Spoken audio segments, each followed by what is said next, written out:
Well,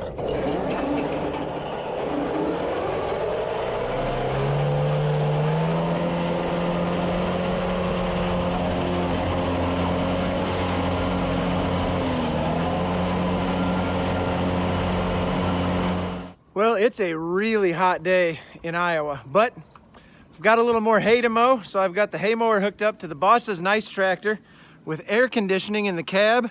Woo! I'm excited about that. So why don't you hop in with me and we'll go mow some hay.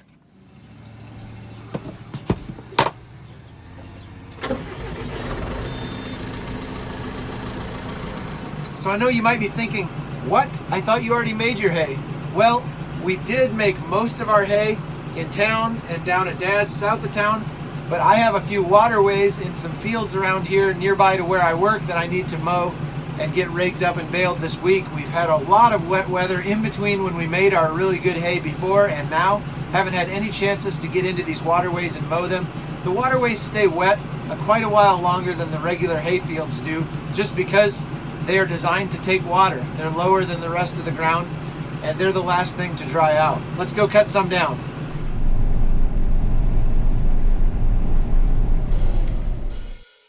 Hey there, thanks for turning down my road. If this is your first time here, my name's Carl, and you've picked the perfect time of year to come ride along. My little brother and I both work for local farmers full time, but we both also farm together with our cattle herd and our hay operation. Everybody's involved, from the smallest to the biggest. If you don't have the joy of farming yourself, I'd love to help you experience it through this channel. Whatever your background, you found the right place. This is Dodge Brothers Farm and Ranch. It's super view time. All right, so let's fold her out.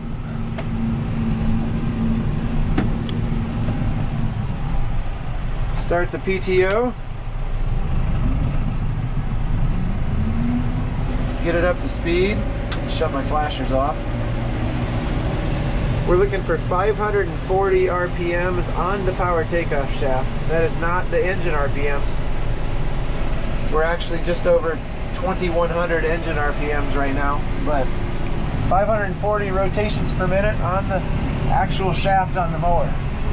Drop it on the ground and here we go. We're mowing hay.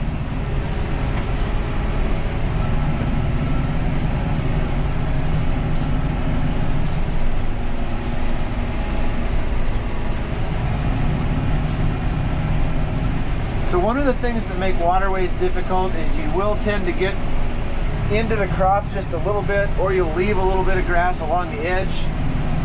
I tend to leave just a little bit of grass along the edge and then come back with the brush cutter and clean that up on the edge, because I really don't want a bunch of corn in my hay. I'm trying to make the best hay that I can, make a really nice product to sell. Like I mentioned a couple videos ago, this is really how I got started in any type of farming business of my own. I started mowing these waterways. A lot of guys will brush cut their waterways with a bush hog mower, or a batwing mower as they call them in the business. Just chop the hay and let it lie and let it rot, just to keep the grass shorter. But I have found that a lot of fellows are open to the idea of letting me come in and mow their waterways and bale the hay off of them. It's kind of a win-win. It saves them the diesel fuel and the expense and the time of running around and running the bush hog on these waterways, and I'm able to make a sellable product off it and kick a little rent back their way. So this is one way to get into the business. If you're looking for a way in, a lot of guys do not like to cut waterways because they are pretty rough. A lot of waterways are not really nice and smooth like your normal hayfield would be, and you're occasionally going to find a little bit of weed patch here and there. You might run into some corn stalks that have washed down into the waterways. I'm really happy. This looks very clean, very clean. This is going to be nice hay. But it's a little bit more of a pain in the neck to make hay in waterways. I kind of think it's beautiful. I love it. I love the scenery.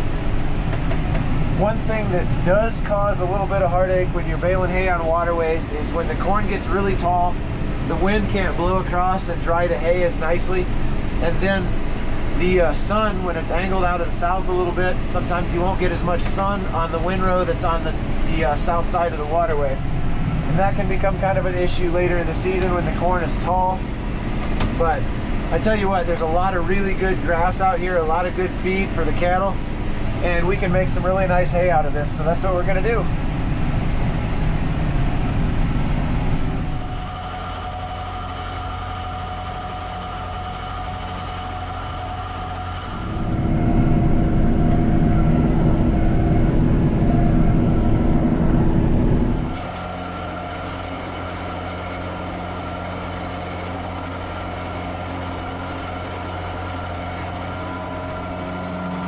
The hay's been down for a couple of days. It's been really, really hot, really humid, no wind at all. It has not been great drying weather, but it has been hot. I'm gonna check this hay, see if I need to run the tedder over it. Otherwise, I gotta check with my custom round baler guy, find out if he'd rather bale it today, late, or tomorrow. And then I'll kind of decide what to do. If I'm not gonna bale it till tomorrow, I'm probably just gonna wait and rake it tomorrow.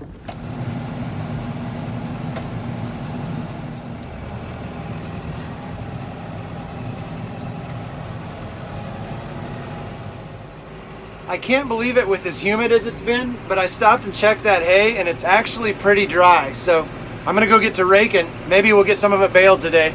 There was a couple of pop-up showers yesterday nearby. There's supposed to be kind of that same pattern for the next couple days. So you never really know what to do, but you just gotta try to get it made, I guess. So here we go, let's rake. I'm sure I've told you this before, but raking hay is one of my favorite things in the world to do. Probably tired of hearing that by now, but it's relaxing. Flipping the windrows over. When you get a lot of dew like we have this week, the tops of the windrows start to look kind of like garbage. It looks all bleached out and it's taken all the green color out of it, but that's just the very top of the windrow. And when you start to flip them over with the rake, it just looks beautiful and green underneath, and making a nice big straight fluffy windrow. And the smell of raking hay is literally the best. And I know I'm in a cab tractor right now, but a lot of times I'll open the windows when I'm raking. Probably not today because it's really hot. I mean, like 90 and like 80-degree dew point. It's hot. It's humid. It's sticky. This is my least favorite kind of weather, but I'm doing my favorite thing. And I think the hay's going to be ready. You can stop and grab a windrow in your pickup like I did just before, and it seems like it's nice and dry underneath. But it seems like if you check it in 3 or 4 places and you think it's dry and then you head out with the rake, you flip it over with the rake, you're gonna find out it's usually never as dry as you thought it was. But we'll know here in a little bit.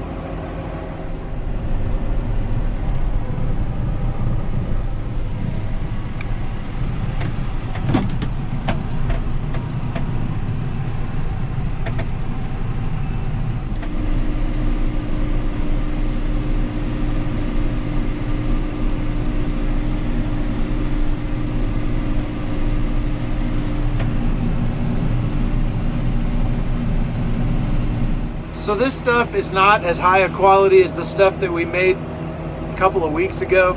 It just isn't. It's a little more stemmy. The grass is a little more mature. It's gone to seed a little more. And the sun and the dew in combination with each other just do a really good job of bleaching out the top layer of the windrow. And I spread these windrows out really wide with the mower. There is an adjustment that you can make to keep your windrows really tight and narrow, or to spread them out really wide. And I knew it was going to be hot and humid and not a lot of wind, so I figured I better spread them out as wide as I could so that the sun could do as much work to dry it out as possible. So I spread them out wide, which exposes a little more surface area of the windrow to the sun and to the dew in the mornings and overnights, and so that lessens the quality a little bit. You get that bleaching effect and it just doesn't look as nice and green. It's still good edible hay. It's not going to be moldy or weird or anything. It's just not as pristine and premium quality as the stuff that we were making before. Man, there is a lot of hay down in this waterway. Pretty good stuff too. It's not, like I say, it's not as green as the stuff we made before, mainly because of the dew and the extreme heat and sunshine, but wow, there's a lot of hay here. It's gonna keep some cattle pretty happy through the winter. So this is a situation you oftentimes run into in waterways. I've got just a little bit left to rake, but with this V-rake, I don't have room to get in between there and just flip that over, and I don't want to move this big windrow too much. So what I'll do is just kind of try to combine them, but it's not ideal. Because when you're flipping the big windrow over with one wing and just flipping this tiny little bit over with the other wing, a lot of times you end up with kind of a lopsided windrow. I mean, look at the dust rolling. It's drier than you would think it would be. For all the humidity in the air this week, I didn't think we'd have this kind of dust.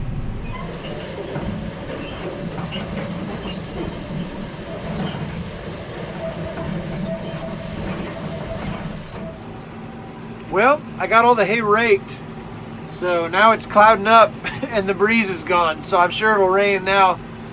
That's just how it always works. There's just like a 20% chance this afternoon of some pop-up showers, which is what we had yesterday. Just tiny little showers, you know, a mile long by a couple miles wide, that just pop up out of nowhere and rain on your hay and then disappear. So hopefully that doesn't happen. The neighbor that's going to bale it for me is baling right now on one of mine, and then he's going to go do his field, I think. Then he's going to come do the rest of mine, so we'll see what happens. Well, Dad needed the rake down at his place. He has a waterway that he just mowed the other day, grinding gears. So I left the rake and my little Ranger off at my brother's house in town. And I had left my pickup and the big gooseneck trailer there at his place last night after it got dark, because I thought I was going to haul some hay yesterday and it never came to be. But I need to haul a couple of loads of round bales to a customer this afternoon, and then I'll be able to wash this trailer up a little bit and take it back to its rightful owner, and hopefully get home in time to do some fireworks with the kids tonight before I put them to bed.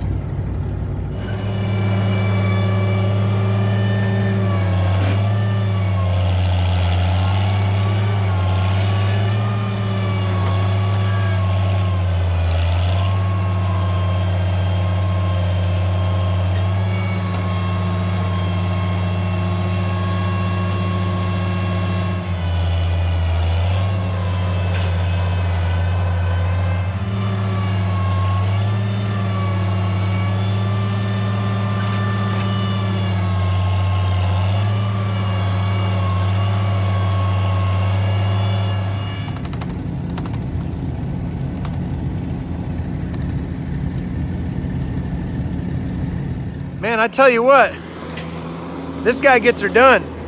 Doesn't take long to unload at this fella's house, that's for sure. That's a big skid loader. Boy, I wish I could do that. That would be sweet.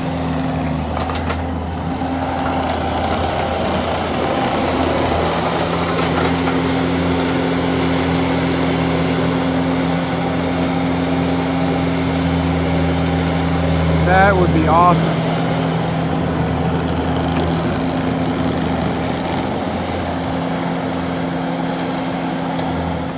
So some of you wondered how the corn was doing. It's taller than me now by quite a ways. I'd say most of it's 7.5 feet tall. We're about a week away from tasseling on most of it. Some of it's coming along quicker than that. So we're going to be experiencing pollination in about a week to 10 days, which is a extremely important part of a corn plant's life. It's where the tassel releases the pollen, it lands on the silks, and then it makes the kernels. So when you see an ear of corn that's missing a bunch of kernels in weird spaces, it looks like it's got warts all over, it's got big kernels all over the place, and then a bunch of gaps where there should be kernels, that is a pollination problem, a failure to pollinate. So anyway, corn lesson for the day, there you go. Well guys, sometimes I'm not the brightest. I'm on the way with my family to Omaha, Nebraska to visit some relatives, and we're stopping for gas right now. I'm finalizing this video. Hello there, Kaylee. And I forgot my drone SIM card at home. There was supposed to be some really cool drone footage in this video. My bad, I'm sorry. I'd like to thank you for riding along with us on this little trip. Thanks for watching the channel. Thanks for supporting. I'll see you next time.